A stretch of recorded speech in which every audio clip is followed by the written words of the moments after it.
Mungkin kalian mengira menjadi badut adalah pekerjaan yang paling mudah. Tinggal bertingkah kocak dan orang lain akan tertawa. Bila kalian menjadi saya, kalian akan mengerti. Tak mudah membuat orang tertawa, apalagi ketika kamu tidak sedang ingin tertawa. Lagi pula, di zaman ketika orang-orang mudah tersinggung dan marah, membuat lelucon tidaklah semudah yang kalian bayangkan. Bisa-bisa karena lelucon, kamu bisa dipidanakan karena dianggap menghina dan mencemarkan nama baik. Kawan baik saya, seorang pelawak, dipenjara hanya karena membawakan sebuah lelucon yang kemudian dianggap menghina. Dia bercerita tentang seseorang yang memanjat pohon kelapa pada jam 10 pagi. Dan dari atas pohon kelapa, orang itu mengumandangkan azan subuh. Tentu saja itu membuat gempar seluruh kampung. Orang-orang langsung berbondong mendatangi orang itu, berteriak menghujatnya. Dasar kafir, turun kamu! Begitu orang-orang kampung berteriak marah kepadanya. Berani-beraninya kamu melakukan penghinaan? Azan subuh jam 10 pagi, dasar aneh kafir. Tapi dengan tenang, orang itu menjawab, loh, siapa yang kafir? Siapa yang aneh? Coba kalian pikir, saya azan subuh jam 4 pagi di masjid, tapi tak ada satupun kalian yang datang. Begitu saya azan subuh jam 10, kok kalian pada berdatangan? Coba kalian pikir, siapa yang gak taat? Siapa yang aneh? Siapa yang kafir? Orang kok gampang mengkafirkan orang hanya karena berbeda menjadi bermusuhan. Sekarang sepertinya orang senang bertengkar. Kalau Descartes bilang, aku berpikir maka aku ada. Orang sekarang seperti bilang, aku bertengkar maka aku ada. Pertengkaran menjadi komoditi, diperjualbelikan. Bahkan seringkali diberi pembenaran atas nama keyakinan. Ayat-ayat dijual untuk kepentingan kekuasaan. Makanya sekarang ini susah membuat orang tertawa. Saya menjadi badut meneruskan ayah saya. Dulu ayah saya juga seorang badut. Karena ayah saya badut, saya pun jadi badut. Kan sekarang sedang tren anak meneruskan orang tuanya.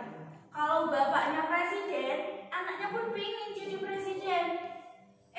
Enggak deh, anaknya nyalon jadi gubernur. Bahkan ada yang nyalon jadi wali kota. Sudahlah, jangan ngomong ngelantur. Nanti saya malah kenapa. Dulu kata bapak saya jadi badut itu lumayan enak. Penghasilannya lumayan. Bapak saya sering diundang karena orang-orang butuh hiburan. Badut dan pelawak masih dianggap lucu. Wah, kalau sekarang pelawak saja kalau lucu kok sama politikus.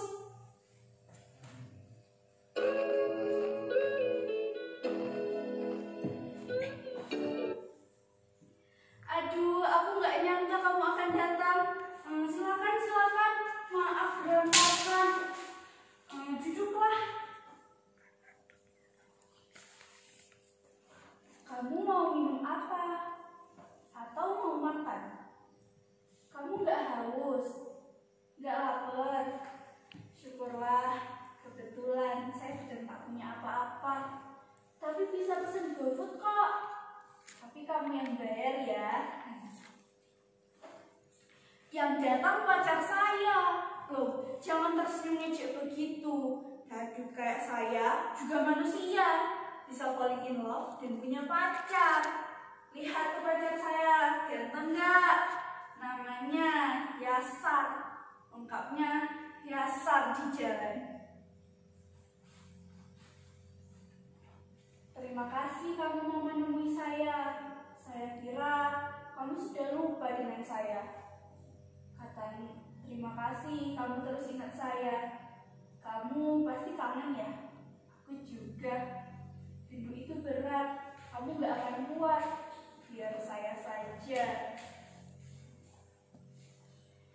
Aku kira kamu sudah gak mau sama saya. Katanya kamu pacar baru, lebih kaya, lebih cantik. Tapi percayalah, apapun yang terjadi, aku tetap cinta kamu. Sumpah I love you, I miss you. Boleh aku peluk kamu? Boleh cium kamu? Yasar, Yasar, Yasar. Ternyata hanya khayalan, gak ada pacar. Saya badut jomblo. Coba kalian bayangkan betapa sialnya hidup saya. Sudah jadi badut, jomblo pula. Nasib saya benar-benar ambiar.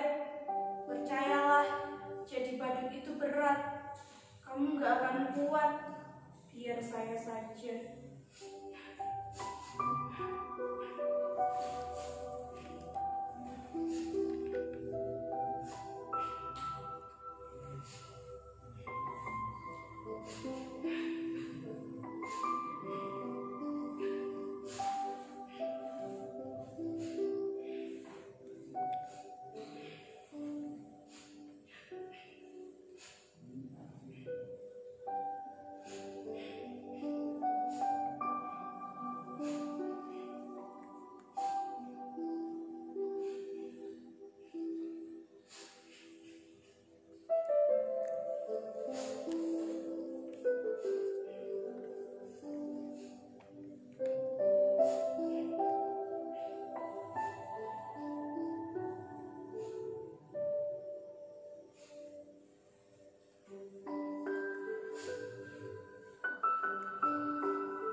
Kenapa kalian menatap saya seperti itu?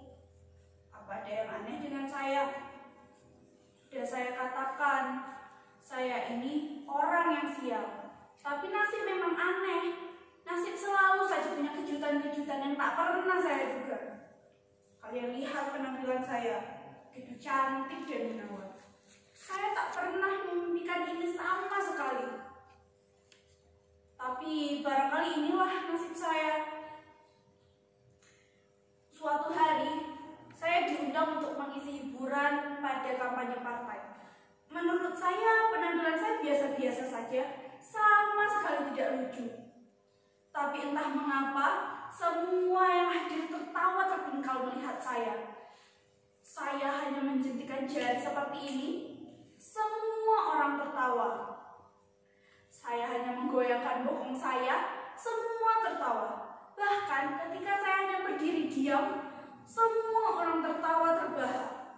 Mereka terhibur dengan penampilan saya yang begitu bodoh dan tolol. Sungguh, saya tak pernah merasa setolol saat itu. Lalu pimpinan partai itu mendatangi saya, menjabat tangan saya, memuji-muji saya. Katanya saya adalah sosok yang karismatik. Saya punya bakat untuk disukai banyak orang. Dan itulah kekuatan seorang pemimpin. Dia bilang pada saya, sekarang menjadi pemimpin tak perlu pintar atau cerdas. Yang penting disukai banyak orang. Demokrasi membuat seseorang menjadi pemimpin bukan lantaran kecerdasannya, tapi kemampuannya untuk disukai banyak orang. Semakin banyak orang menyukaimu, memujamu, maka kamu akan menjadi pemimpin. Pendukungmu akan memujamu habis-habisan. Tak peduli kamu salah atau benar. Kamu boleh bohong atau ngibul sesukamu. Yang penting orang-orang tetap percaya kamu dan tetap menyukai kamu. Dan kamu punya bakat besar seperti itu. Orang seperti kamulah yang dibutuhkan partai.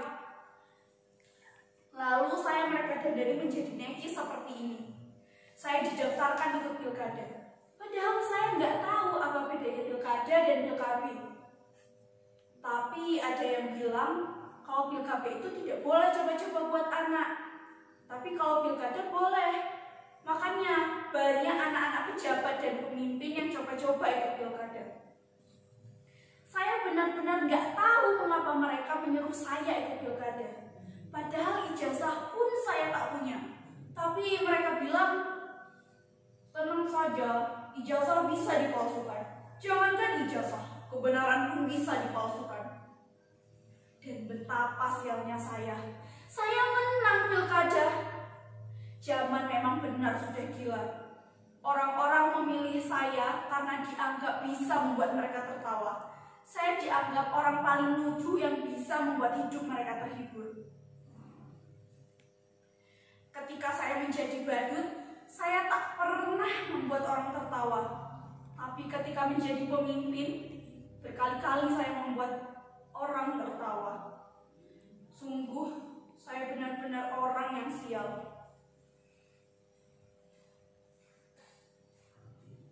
Hidup pemimpin kita! Hidup pemimpin kita! Panjang umur pemimpin kita! Hidup pemimpin kita! Hidup pemimpin kita! Panjang umur pemimpin kita!